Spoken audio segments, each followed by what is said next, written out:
เมืองมูลตำบลพี่ชัยอำเภอเมืองจังหวัดลำปางก็ได้ถ่ายทอดเสียงและถ่ายทอดสดทาง Facebook Live ใน Facebook ของพานุวัฒน์แสนคำไปที่เป็นเพื่อน Facebook กันก็สามารถติดตามรับชมทาง Facebook ได้ส่วนทางเสียงนั่นก็ถ่ายทอดเสียงออนไลน์นี่จากทางวัดมิ่งเมืองมูลตำบลพี่ชัยอำเภอเมืองจังหวัดลำปางเพื่อส่งสัญญาณเข้าสู่สถานีวิทยุเพื่อการศึกษาวิทยาลัยสงฆ์นครลำปางตำบลหัววัดบุญยวาสสถานที่ตั้งณวัดบุญยวาสวิหารพระลำหลวง FM 106.5 เมกะเฮิรตซ์นะและก็นอกจากนั้นในวันพัดทุกวันพฤหัสบดีรายการศิลธรรมกำเมืองก็มาพบปะกันในเวลาพิเศษเริ่มตั้งแต่เวลา 4 โมงแรงเป็นต้นไปจนถึง 5 โมงแรงในช่วงที่1ในช่วงที่1ซึ่งก็ได้รับเมตตาธรรมลิงก์สัญญาณจากคลื่นสีขาวเพื่อชาวประชาโดยเมตตาธรรมของท่านอาจารย์พระครูอภิวัฒนวิกรมผู้อำนวยการสถานีคลื่นสีขาวก็ทำให้สถาตังเชียงใหม่ละปูนเชียงไฮ้พะเยาที่สามารถรับฟังเครือข่ายขึ้นสีขาวหลายสถานีที่เปิดมีเครือข่ายร่วมกันก็ต้องขอกราบขอบพระคุณใน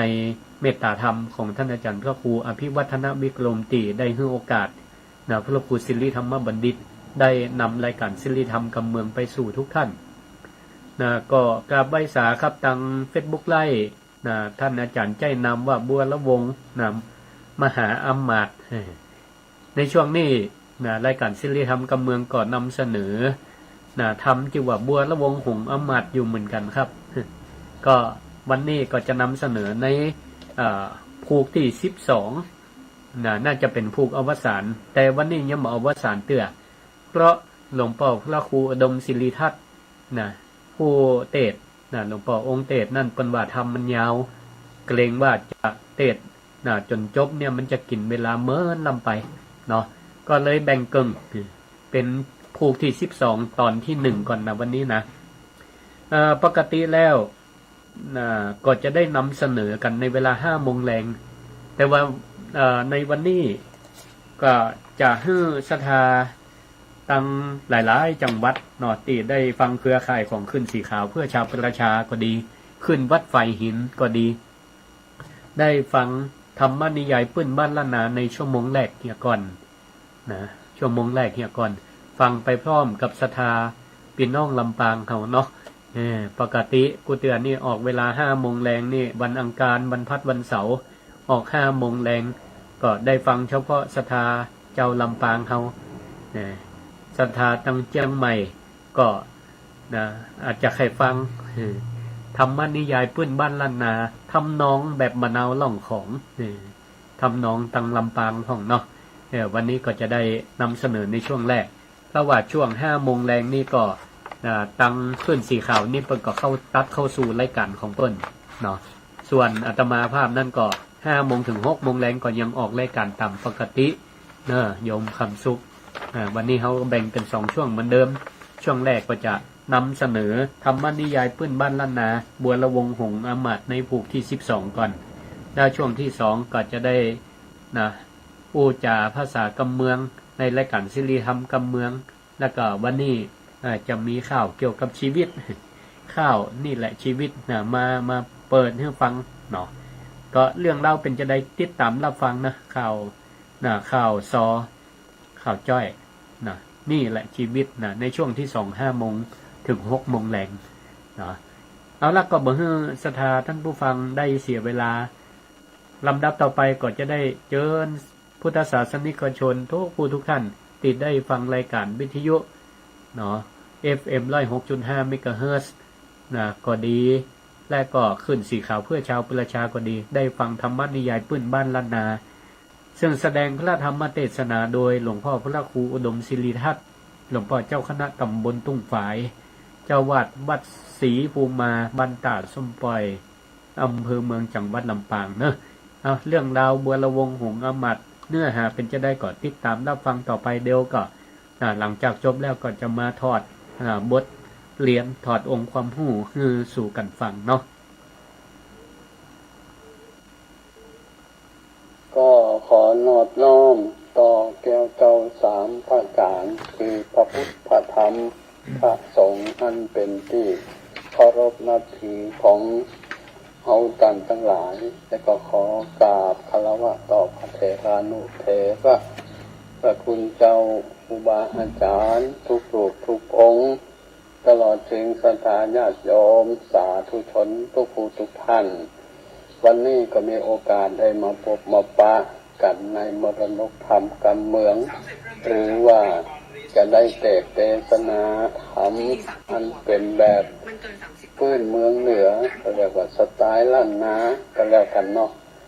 วันนี้ก็จะนำเอาธรรมเทศนาเรื่องบัวละวงหงส์อามาตย์เอามาเทศนาเป็นกันแรกเป็นกันที่11ใกล้จะจบแล้วจะมาว่ากันแรกอยู่เนาะ40ลืมนะ50ลืมหลังตอนนี้ก็70ป่ายแล้วนะจะอย่างไรก็ตามทุกสิ่งทุกอย่างมันก็เป็นไปตามเรื่องของมันไปยึดมันถือมันอย่างมันก็สบายไปอย่างนี้มันจะแก้ตัวนะมันจะแก้ตัว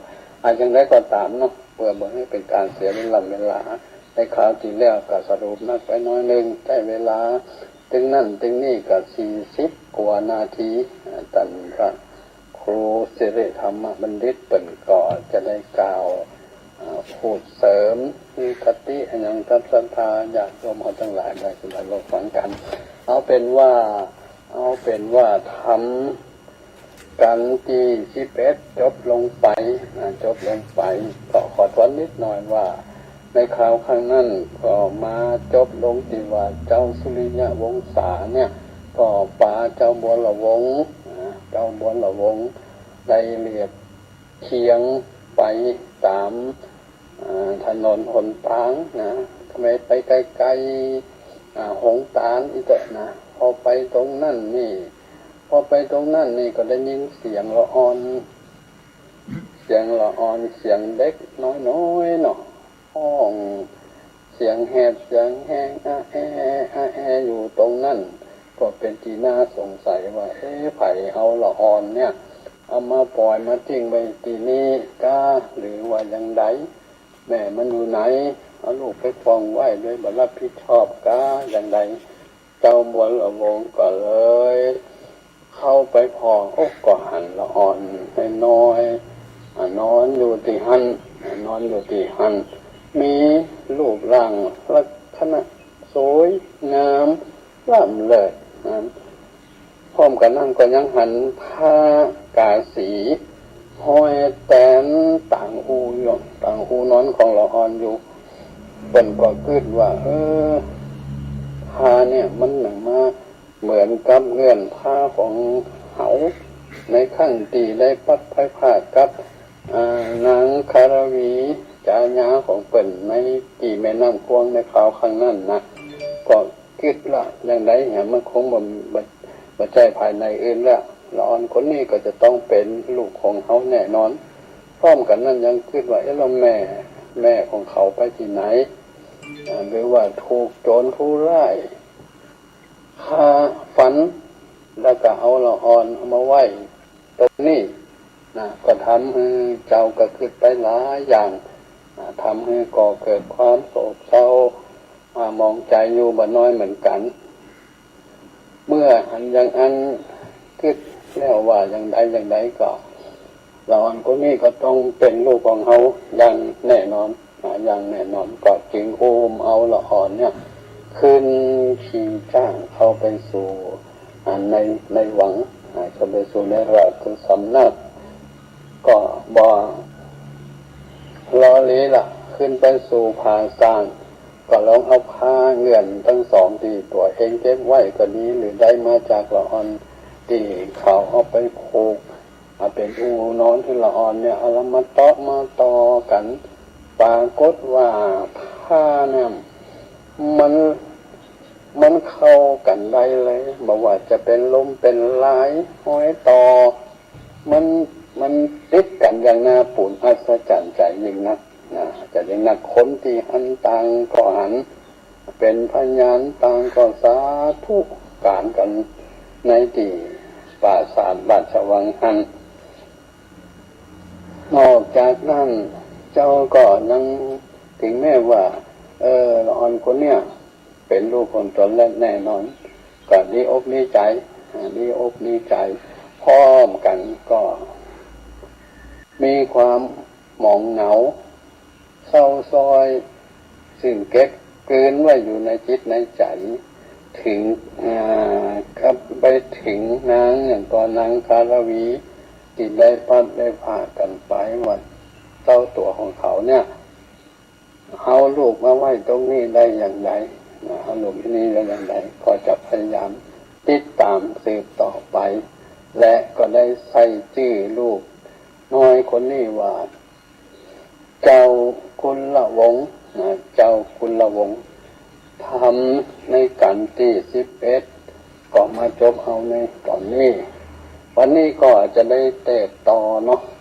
เตะต่ออย่างใดก็ต้องขออภัยเลิศช่วงนี้เกี่ยวกับพลังของเสียงก่อนนี้ก็มีความแหบความแห้งอยู่พอสมควรอย่างใดก็จะพยายามให้จบนะครับเพราะมันเป็นกันที่12แล้วก็ขอเชิญท่านทั้งหลายได้สดับรับฟังกันต่อไปเนาะนะโมตัสสะภะคะวะโตอะระหะโตสัมมาสัมพุทธัสสะสัพ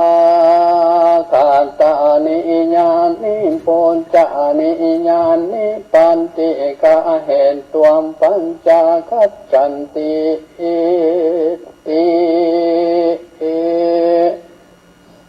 สันตะวนดูลาสัมปุริสันตั้งหลายตั้งอิงใจมนโมอันนั่งอยู่ตาฟังจาดกยังไปแล้วพระตนแก้วจริงเตสันนา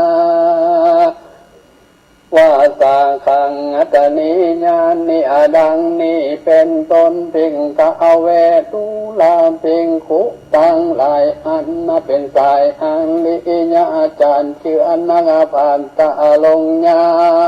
ณส่วนนางองคันนอนเอางามมะโมเศร้ากังลาวิละสายปุลีลูกอาไทยไว้อติไกตั้งเตี้ยวแล้วเล็บเลี้ยวจอมมงเข้าไปสู่หงตาลจุมคนพันนุ่มเท่ามีมาเจ้าหลวงลายนางไปควายรุนหมู่จริงอะไรอยู่ไปหลังเสียงเลือดนางสะสาวตั้งหนุ่มเท่ายิ่งใจตาวันควายใบคอนน้อยอ่อนสมสิ่งจริงใดผู้จะนาดีหลายสิ่งของกินยิ่งหลายอันแล้วปันป้องสูงยังที่อายุพุทธาอินสังกาลายลากลูกน้อยหาคายไปก่อนต่างใจก็แล้วบ่หันลูกแก้วสายตานางเววาไว้วันสัตนาสันตั้งตนถือว่าคนญาติจะลักลูกลาคู่ไปเหลือสัจจังไปกายามมากานากาไปกินสายนารินแก่นไทยคงเกิดได้เปลี่ยนไปปล่อยมาหายปัดปากย้อนที่บากสังจานางลำจังไหลแหล่ดินพระแผ่เวบนเป็ดปลายพนยศใหญ่หูแจ้งควายขี้ยังจริงจักมาน้องนาวหืนเต้ากะนิ่งใน อองเตียวไปซอใส่ตีจิมไก่ห้องตาลจุ่มขุนพันนุ่มเต้ามีมาเต้ายามงายก็ผ่านภายปอกสู่ยังที่อยู่ไปมันน้องจอมควันสอใส่ตามมาตีไก่สาลาซอกไปมาลืมเหล่าบ่หันลุงเต้าเล่นใจก็แล่นไปพอแกมอันลูกแต้มติดฟังลูกนันนาเป็นปล่อยคือลูกนางนาดน้อยลานอีจะปูอีเต้นต้องเข้าสู่ห้องลงนากับสามีกาเจียงเจ้าลมมาจีเท้าละสีอมแก้วที่สะยองกว่าขึ้นบนฟ้าหายหนละลูกสองคนพี่น้องพี่ก่อนละลองวังทานสายน้ำปันกว้างได้ฟังกลางเจอกันผัวจอมควันดังสอดปดมาหลอดปั่นจานละนากรยังอาวรคือระหอดถึงนางยอดตั้งวันกันได้หันลูกแล้วนั่งบิงแก้วโซพานซ้ำมาโซกาห้องไห้และพอควายไหลหนจุ่มมหูคนนมอาเตาอันดูเฝ้าสาลาเขาสั่งกาจูพูจริงแล่นไปสู่หอคำย่อมือตำวังเก่าไว้สิ่งเจ้าหนอบุรีไขว่าที่ตันเก่าวังหัวข่าวจูพักการน้อมปองอธิญาณยศใหญ่หูควันใดในใจจริงเล่มไปฟังเอาเฝ้าเก่าสู่ดาวสาลาก็หันจากยอดซอยงามมาจิงจอยกาลวีปีติมีมาเต้าแล่นเข้าไปหาส่วนสาลีโซภานอเนาหันตาเจ้าสามิกังก็แล่นมาตีไกลกอดแข่งไว้เร็วไว้ต่างคนใจบ่ได้ต่างร้องให้จอมกันต่างไข่ปันบอกเราหูเก้ากี่ยาต่างคนจังลำต้อยมีบ่น้อยหลายปากการนางนงคันนอนาวก็น้อมเก่าตุนสั่งว่าได้เอาบุตรตั้งนอนไทยไปสอนไว้หิมตั้งลูกปุ้นขวางให้กว่าน้องออกลาสักแหวงหาเสาะไปมาลืมเราบ่หันลุงเต้าเล่นได้ทุกเรือใจนักแก่งเตียงเต้าแผ่เมื่อมอนขอฝะปูทนที่เจ้าจุงหูเก้าตามเมียน้องโมนีย้อนจอยจิงตามถอยกำลังว่าดูลังสาลีคิงบางเอ่ยน้องเนาอันว่าลูกเต้าสองลาวที่หากเอาไปไว้ที่ห้องใหญ่พังกาขอสายตังน้องเนาอย่างโศกเศร้าสนาใดตุยปีไปยาจาไปพอลูกลาบัดเดียวเด็กว่าอันก็มีหันและนาส่งเจตปาตาวังปัญญาสุงอริยาองตนปิงมีใจปีแก่บ้านจริงเฮโยธาหานมวลหมู่มาพอมาอยู่เร็วปันปากันรีบเฮาอ่องจากเจ้าผู้ลีรับส่องบุญมีพี่น้องมังสู่ห้องหอใจแสงนาไหนบนโอไหลหลังรูไปปันนำหนอคุณทำนมอนาวคือว่าเจ้าบัวละวงนองปุตตาองค์ปุญใหญ่กับนางนาไทยการละวีปุตตาลงเสลีพิลาหลัง กานาอันเจียงคันขึ้นจางสันตั้งกูปอกเข้าสูงปุริเสนามีน้อยใหญ่ห้องควายนันเนืองปานดังเมืองใหญ่กว้างจักแตกมางแต่ตากันไกกามไปหลอดผาศาสยอดหอคำเขา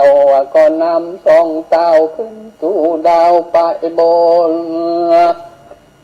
แห่งมงคลภาษาสองเต้าลาดเจบ้านให้มองผ่านโศกฮอนอันมีก่อนเหมือนมาก็มีและนาตัดโอปันทายะทันแต่นาไปนานางนอลางคังลาวีก็ไขว่าที่ตันต้องซึ่งเจ้าหนอปุดทางว่าผู้พันป่าเท่าแก่มีใจแต่ยินดีใส่สาลีกินกูได้ยังอยู่ใส่นางมีใจกึดหอนใจวางตอนตบปันยังล้างปันอันใหญ่แก่เจ้าอยากใกล้ปันป่าน้องปุตตาฟังแล้วใจพองแผ้วเจบานจริงเหตุในนักการผู้แก่นขี่มาเล่นไปไว้จากเพียงใจเจตต้องไปสู่ห้องเกหา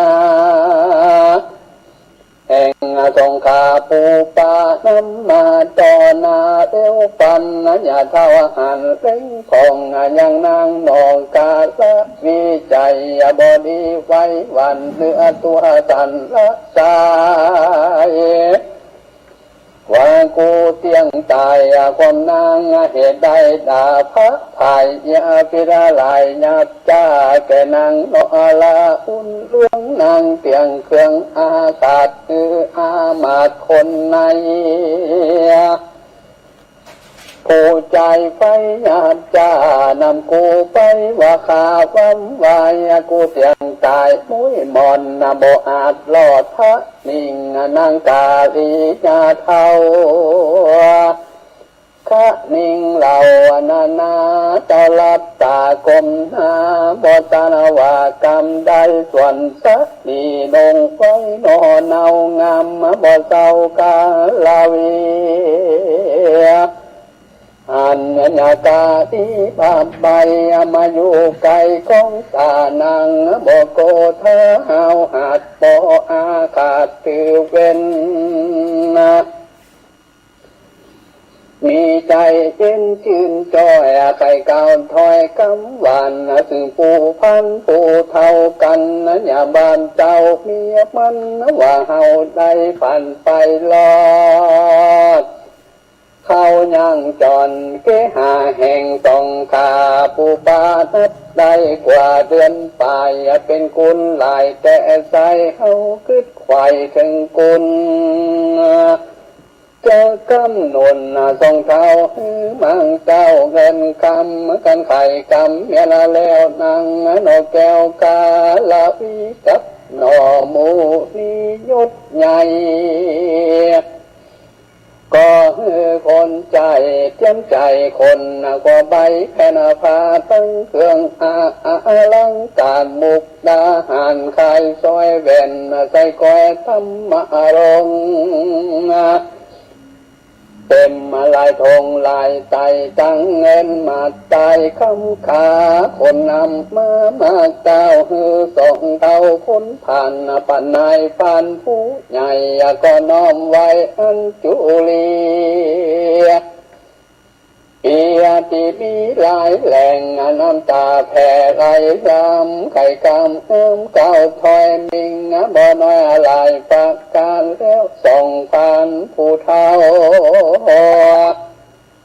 ก็กลมเก่าวันตา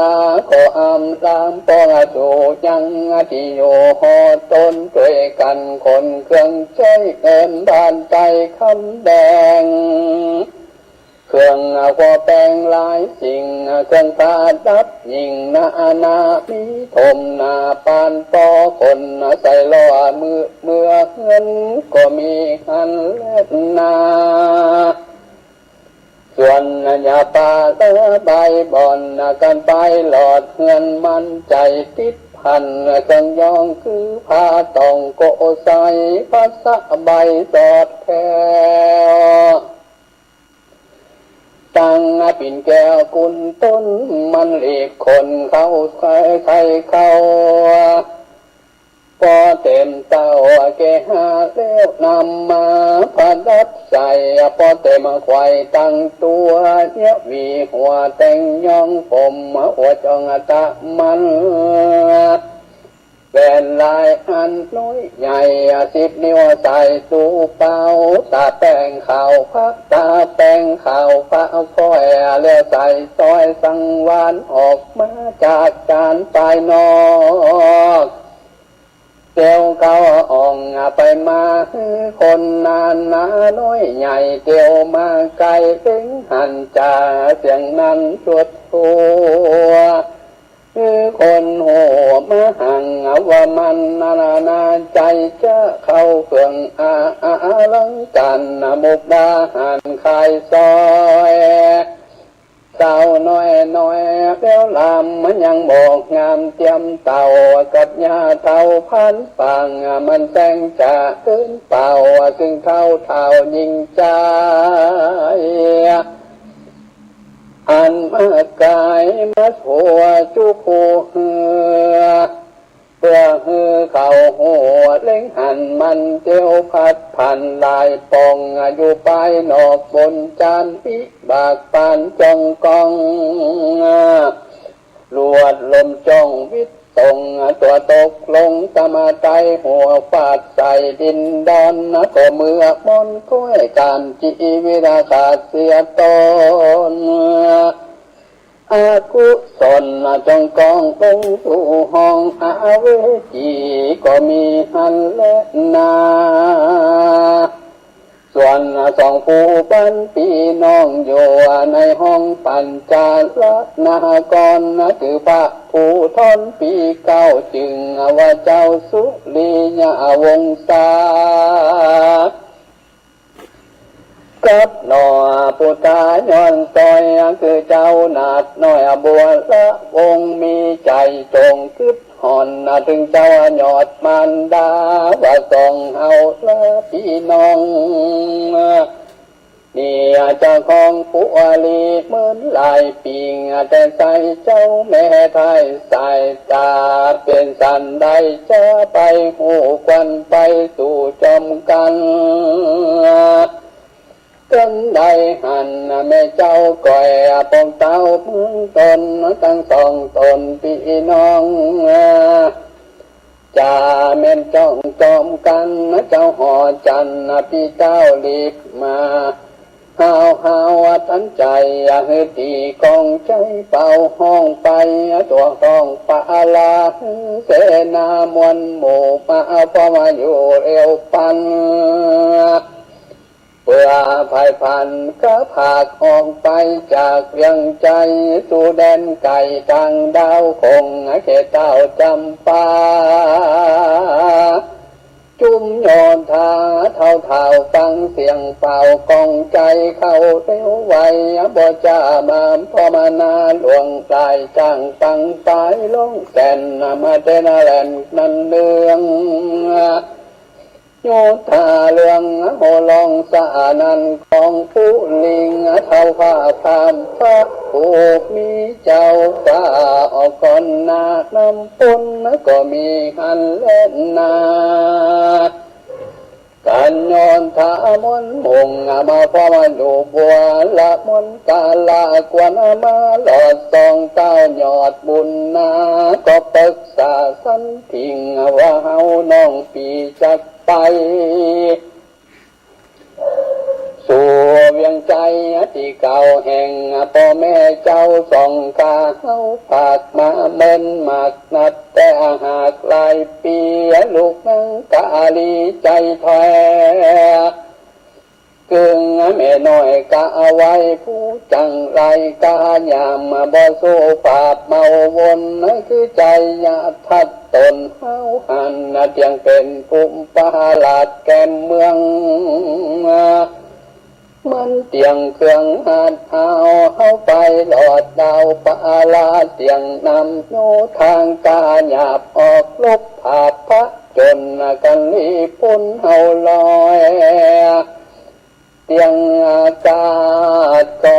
วันวายความคงควายอย่างใดยังลีปนใหญ่นำสององค์คำว่าแล้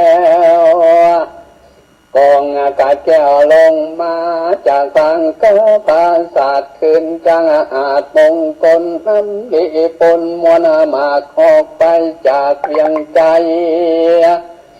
ยุบพ้นไปจะใจหลอดเมืองใหญ่ปานลานะสิ่งอนมุนีตนองค์อันก็คือแต้มลาตะยัตสสานถึงพระผู้บานยุดยาวพระเป็นดาวยังใจว่าเจ้าจอมใจยุดใหญ่มีใจไฟไม่ที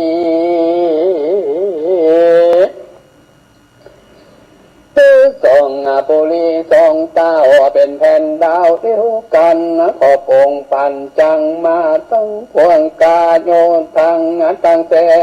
หนุ่มเท่าอันเคยเข้าสงครามไปจอมตามตั้งแต่ถึงดาวเขตจำปานกรของพระผู้ตนที่หลัดอนุญาตตามกรรมบนเวินอำเนินจาจึงปองนางขึ้นมาเจ้าปลายุดใหญ่คือเต้าไทยปลานะสีฟังสารละการสารที่หูทีมีใจพี่ใจบ้านจริงแต่งโยธาหันบ่น้อยกับนางยอดซอยราชาธิดาผู้ทรงฟังพิลาดเจ้าน้อยนาดบุญมีเป็นไม่เที่ยตั้งก่อสืบเสนาต่อสายใหญ่ยืนเงาไปนาผู้ภายฟ้าใจบ้านก็มีหันและนาส่วนเศรษฐีบาทเจ้าปอนังเนากังลาวีอินข้าวมีมาหลอดว่านางยอดตีดากับสามีกาหยดยาวมาดอดาวยังใจมันมีใจจุ่มตื่นปีเตียตื่นใจบ้านก็ขี่จ้างสานตัวใหญ่รีบสะใจไปปันเพื่อรับจอมควันลูกเต้ากับเต้าเจ้าบุญมีจ้างเสราทียุดใหญ่กันหันใส่จ้างสานเองนองปฏิจันยดยาวก็ฟังเฝ้าถอยหนลิบเลอ้นแล่นกว่าผู้วัดกาเศรษฐีใจบดีสะดุงสาติฟงเวว่าตกลงมังจะจ้างหลวดมวยมังบัดเดียวจ้างซ้ำเหลวมายำมาโยเสียงซ้ำกัญญากันนาลานาก็พังตายลาจากเมืองคนก็เอาตนไปเกิดในกันเนิดเวจีบาปบนีห่างข้างย้อนมันมั่งจริงเอายังแก้วเหล้ากะใหญ่ยับเจ้าใส่กังกาแล้วเคขาบ่ปอนบำมาบ่อนนี้หายทุกจังตายต่อหน้าแห่งเจ้านอลาบุญมีนางทางลาวีน้อยอนาถหันโตก้อยอากาศมันละนาอินส่งกาลายแลลงให้แผ่งเลนนตีอกตนท้าทาบน้ำตาอาบลามไหลลิลำอะไรเก้าถอยมีบ่น้อยอะไรภาคการน้องปฏิญาณนุ่มอนาวก็ลมเล่าใครจะสะเอียโสภานันไทยหายมนไม่เครื่องกาแล้วตาทุกแต่ง การปิงแปงโบราณทรงชักกันเลยขาบแห่งเท่าบาปเศรษฐีตามมาประเพณีแต่ก่อนบ่เฮือผ่อนจากอันก็มีและนานิติตังขิยาสังปันนาวิเศษจะห้องเหตุยังปัวละวงองอามาตผูกตี11ผูกตนก็บังคุมสมเล็จสังละเด็ดแล้วเต่านี้ก่อนแลก็ขอฟังกันต่อเนาะในตอนปลายภูที่12ในวันต่อไปเด้อขอเจริญสุขเจริญพรทุกผู้ทุกท่าน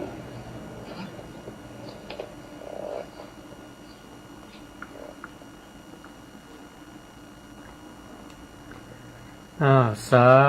ธุสาธุสาธุนะเสียงธรรมเสียงเทศที่ท่านผู้ฟังได้รับฟังไปจบไปแล้วนั่นก็เป็นเสียงเทศของหลวงพ่อพระครูอุดมศิริทัศน์หลวงพ่อเจ้าคณะตำบลตุ่งฝายเจ้าวัดวัดศรีภูมิมาตาดส้มปล่อยครูบาอาจารย์ของอาตมาภาพและก็เป็นครูบาอาจารย์ของพระสงฆ์องค์เจ้าหลายรูปหลายองค์ที่ได้ศึกษาได้อยู่อาศัยเป็นทั้งสัตถิวิหาริกก็คือได้อยู่ได้บวชกับเปิ้นหลวงพ่อเป็นพระอุปัชฌาย์บวชพระสงฆ์หลายตนหลายองค์และก็หลายตนหลายองค์ก็มาอยู่เป็นอันเตวาสิกมาเป็นลูกศิษย์ลูกหาหลวงพ่อเพื่อซึมซับเฮียนเกี่ยวกับการเทศซึ่งหลวงพ่อเนี่ยเปิ้นก็มีพรสวรรค์ในการเทศทำนองทำนองหลวงพ่อก็เปิดกับไปศึกษาเหมือนกันเนาะไปเฮียนแต่สมัยก่อนเฮียนทำนองเทศหลายตีหลายตังไปอยู่ตึงเมืองน่านเอาทำนองเหมือนเอาหล่องของมาแล้วก็ตั้งเมืองแป่นกเขาเหินหลวงพ่อก็เทศได้เหมือนกันแต่เป็นถนัดตีสุดก็คือมันเอาหล่องของนี่แหละเนาะก็สถาญาติโยมทั้งหลายฟังไปแล้วก็เกิดจินตนาการไปตัวซึ่งวัฒนธรรมการฟังเทศธรรมนิยายปื้นบ้านล้านนานี่ก็เป็นวัฒนธรรมของเฮาเจ้าล้านนามาแต่เดิมล่ะมาแต่เดิมเพราะเหตุว่าสมัยก่อนนี่บ่มีทีวีโทรทัศน์บ่มีอินเทอร์เน็ตบ่สามารถจะเข้าไปพอ YouTube ได้วิดีโอสมัยวิดีโอนี่จากใครพอใครฮู้เรื่องหยังก็ไปเปิดใน YouTube คนใน Google ก็ได้ละใครฮู้หยังก็ได้แต่สมัยแต่ก่อนนี่มันมีเนาะเครื่องเทคโนโลยีต่างๆเพราะฉะนั้นก็ต้องอาศัยการเล่าเปิ้นฮ้องว่ามุขปะทะการบอกเล่าสู่กันฟังเป็นการเล่าเรื่องเรื่องเจียเรื่องตลกพ่องและก็ครูบาอาจารย์นักปราชญ์ทั้งหลายเปิ้นก็แต่งเนาะเพื่อให้มันเกิดมีความไพเราะโดยใส่ทำนองเข้าไปตามบริบทของสังคมของจังหวัดของสำเนียงนั่นเปิ้นก็เพื่อมีทำนองเป็นอัตลักษณ์ตั้งลำปางก็เห็นทำนองหนึ่งจังใหม่แปร่นั่นพะเยาจังไห้ก็มีทำนองเป็นอัตลักษณ์ของเปิ้นเพื่อให้ศรัทธาญาติโยมได้เข้ามาวัดมาวาแล้วก็ได้มาฟังธรรมนิยายเพราะการเผยแผ่ธรรมะบ่ว่าจะเป็นในอดีตและปัจจุบันเขาก็บ่ทิ้งเรื่องการยกบุคลาธิฐานขึ้นมาเป็นกรณีศึกษาจะอู้ธรรมะอย่างแต่ละอย่างนี่ศรัทธาญาติโยมทั้งหลายธรรมะนี่ก็คือเปรียบเหมือนเนื้อเนาะเป็นตัวแก่นเป็นตัวแก่นก็จะอู้ธรรมะอย่างแต่ละอย่างโบราณอาจารย์นักปราชญ์เปิ้นก็เกณฑ์ว่าอู้ธรรมะอย่างเดียวกลัวว่าคนทั้งหลายจะพ้องก็เข้าใจด้วยมีการบ่มเพาะ นะมีบุญญาปารมีมีปัญญามีสติปัญญาในจัดก่อนจัดนี่ก็อู้จาอย่างนะก็เข้าใจได้ง่ายอย่างพระพุทธเจ้าพระองค์ทรงตรัสรู้นะเป็นสัพพัญญูพระพุทธเจ้าพระองค์จะไปเตะธรรมคือไผเนี่ยนะบางคนพระองค์หูว่ามีสติปัญญานะตีเฉลียวฉลาดก็อู้เฉพาะนะธรรมะอย่างเดียวนะที่เป็นพระคาถาเนาะเป็นธรรมะคาถาอู้จะเอียอย่างเดียวคนก็ฟังเข้าใจนะแต่บางคนนะมีสติตีหลายระดับนะบางพ่องก็ต้องมีอธิบายนะมีคำขยายและก็มีการยกนะบุคลาธิฐานบ่ว่าจะเป็นเรื่องเล่าในอดีตบ่ว่าจะเป็นอดีตชาติของพระพุทธองค์เองเนาะเกิดเป็นพระโพธิสัตว์นะในรูปแบบของนะมนุษย์ก็ดีสัตว์ก็ดีนะเพิ่นก็เป็นพญาทั้งนั้นแล้วก็เป็นผู้ที่นะเลิศกว่านะบรรดาสัตว์ทั้งหลายอย่างเงี้ยเวลาผู้ฟังเนาะเอาฟังเทศได้ฟังธรรมะเนื้อหาไปตัวได้ฟังบุคลาธิฐานไปตัวเขาก็จะได้นึกภาพออกนะแล้วก็จะได้ถอดบทเรียนได้ว่านะตัวร้ายตัวโกงเนาะก็มีลักษณะเป็นจะได้เนาะก็ได้เล่าเรื่องก็ทำให้เขาเนี่ยรับตาแล้วก็หันภาพอย่างหลวงพ่อพระครูดมศิริธาตุเป็นในเตศพัตกี้ถ้าคนตั้งใจฟังดีๆก็จะรับตานึกภาพออกเลยว่าเหตุการณ์เป็นจะใดอาตมาภาพคงบ่ได้บ่จำเป็นจะต้องมาอธิบายความคือละเอียดอย่างแหมละเพราะว่าในเนื้อหาธรรมเนี่ยหลวงพ่อประกาศได้เตศได้ชัดเจนศรัทธาถ้าฟังแล้วก็นึกภาพไปตัวได้เนาะนึกภาพไปตัวได้มันก็จะเป็นเครื่องบ่งบอกว่าศรัทธาญาติโยมทั้งหลายธรรมะเนี่ยมันมีทั้งฝ่ายธรรมเป็นห้องว่าฝ่ายกุศลธรรมและอกุศลธรรมสิ่งเนี่ยมันก็มีมาตั้งแต่โลกนี่มีละเนาะมีตั้งแต่ก่อนที่พระพุทธเจ้าจะอุบัติขึ้นพระพุทธเจ้าทุกๆพระองค์ธรรมะมันก็มีมาก่อนละเพียงแต่ว่าเขาจะแยกแยะสามารถวิเคราะห์ได้ก็ว่าอันนี้เป็นฝ่ายธรรมะเป็นกุศลธรรมฝ่ายนี่เป็นอกุศลธรรมก็คือเป็นธรรมฝ่ายชั่วฝ่ายเลวเป็นธรรมฝ่ายเลวถ้าเขาสามารถหู้เนื้อหู้ตัวเองได้ว่าจิตณขณะนี้จิตแบบไหนมันเกิดขึ้นจิตนี่ที่มันปรุงแต่งไปด้วยความโลภความโลภจิตที่มันประกอบด้วยตัณหาอยากมีอยากเป็นอยากได้หรือความโกรธโทสะโทสะจิตมันเกิดก็ถ้าเขาฝึกบ่อยๆมันก็จะหู้เนาะว่าตอนนี้เขากำลังหุ้นตัวเองว่ากำลังโกรธแต่บางคนเนี่ยถ้าบ่มีสติเนาะก็ปล่อยให้โทสะจิตเนี่ยมันเข้ามาปรุงแต่งเข้ามาครอบงำแล้วก็ปรุงแต่งจิตไปติ๊กแทนที่เขาจะบังคับจิตความคิดของตัวเก่าได้กลายเป็นว่าเขาตัวมันไปเหี่ย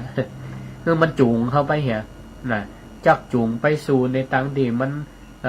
บ่ดีบ่ชอบเนาะอย่างเช่นความโกรธเนี่ยถ้าอย่างที่มันบ่เปิงอกบ่เปิงใจที่เขาได้คิดไว้ตั้งใจไว้ปรารถนาไว้ก็พานที่จะให้มีความโกรธมีความโกรธยิ่งผสมลงไปด้วยอคติธรรมความลำเอียงอคตินี่แปลว่าลำเอียงมันมีหลายอย่างลำเอียงเพราะรักใครชอบพอกันถ้าหมายถึงว่าสมมติอย่างเขามีลูก2 คนมีลูก2 คนถ้าคนนี่จังคนนี่เนี่ยมันอันนี้เป็นห้องว่าเกิดอคติได้ทั้ง2 อย่างได้ทั้ง2 อย่างอคติลำเอียงเพราะหักลูกคนนี้นักกว่าลูกเข็มคนหนึ่งอันนี้เป็นห้องว่าลำเอียงเพราะรักใครหักลูกลำเอียงเพราะจังลำเอียงเพราะบ่หักลูกคนนี้มันบ่ดีมันดื้อมันด้านเนี่ยก็มีอคติแล้วก็แสดงออกคือหันได้ชัดเจน ยกตัวอย่างเช่นอย่างละครหรือละครพื้นบ้านก็นักนะมันก็แทรกอยู่ในทุกเรื่องนั่นแหละศรัทธาญาติโยมทั้งหลายเมื่อสิ่งต่างๆมันมาครอบงำอย่างเรื่องเนี่ยพระญากาไลพระเจ้ากาไลเนี่ยก็เจือนางกาไว้ซึ่งเป็นสวมบทบาทของตัวไล่ตัวโกงมาเป่ามาเป่าอันเดี๋ยวออกรายการก่อนเดี๋ยวโทรกลับเป่าหูจะได้ก็เจือเนี่ยก็แสดงความอคติลำเอียงพ่อฮักเมียคนหนึ่งจังเมียคนหนึ่งอย่างเอียงและแหมยังโมหะความลุ่มหลงลุ่มหลงก็ผสมลงเข้าไปแหมอย่างนี้เป็นต้นมันก็ยิ่งปรุงแต่งไปจิตไปติ๊กเนี่ยคือความโกรธมันปะทุขึ้นมาติ๊กแล้วก็คนมีความโกรธนี่ทำมาอย่างก็ได้ยิ่งมีอคติอย่างติวัตตะกี้ลำเอียงเพราะห้าคนนี้ลำเอียงเพราะจังคนนี้ลำเอียงเพราะกัวก็มีลำเอียงเพราะกัวต่ออิทธิพลกัวต่ออิทธิพลเปิ่นครูก็กัวก็เลยบัดกล้าทำความจริงบัดกล้าอู้ความจริง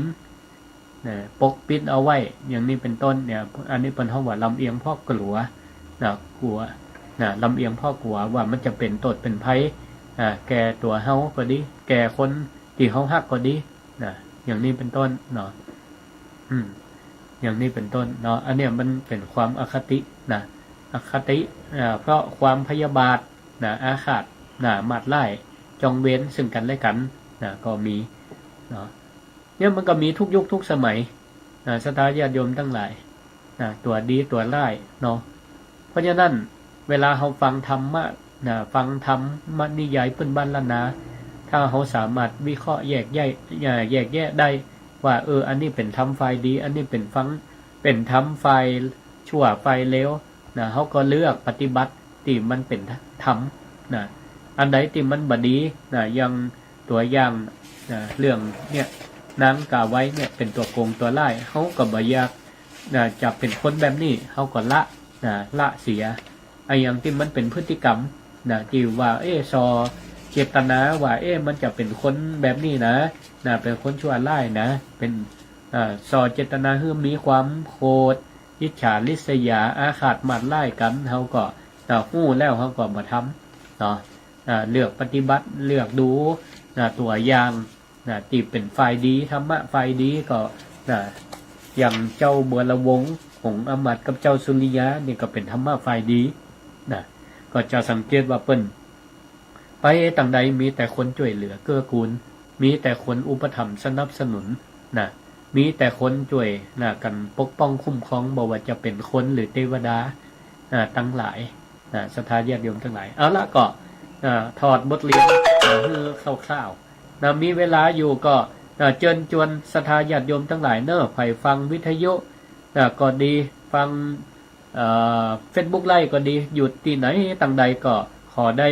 โทรเข้ามาในรายการมาแนะนำกันพ่อง064-949-5999รายการศิริธรรมกับเมือง064-949-5999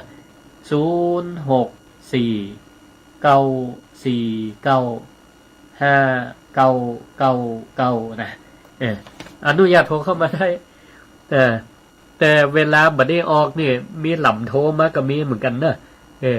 ซึ่งครูบาอาจารย์ท่านอื่นเป็นออก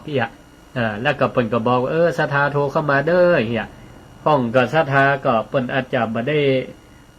ฟังบ่ได้ลืมเนาะเบอร์โทรก็โทรเข้ามาที่เบอร์อาตมาเพ่น่ะโทรเข้ามาฟังอยู่เด้ออีแม่ฟังอยู่เด้อก็เลยบอกเพิ่นไปหลายครั้งว่าตอนนี้บ่ได้ออกเด้อถ้าฟังดีๆเด้อเบอร์โทรของครูบาอาจารย์ที่เปิ้นออกอยู่เจริญพรแม่แก้วเจ้าสาธุฟังอยู่เนาะติดตามตอนจบนะตอนที่อันผูก12ตอนจบนะได้ แล้วก็เรื่องอย่างตอนนี่ก็เดี๋ยวล้อพอหลวงป้อมกำเปิ้นจะคัดเรื่องม้วนๆมาให้ฟังเนอะสาธุดีเนาะเต็ดม่วนดีสาธุสาธุอนุโมทนาแม่แก้วบ้านกัดโป่งสาธุเจริญพรเจ้าขอบคุณอยู่ดีมีสุขเนอะเจริญพรเจริญพรแม่บัวไข่สาธุนึกว่าอันตังเชียงใหม่โถยกะบัดตันคนลำปางเนาะ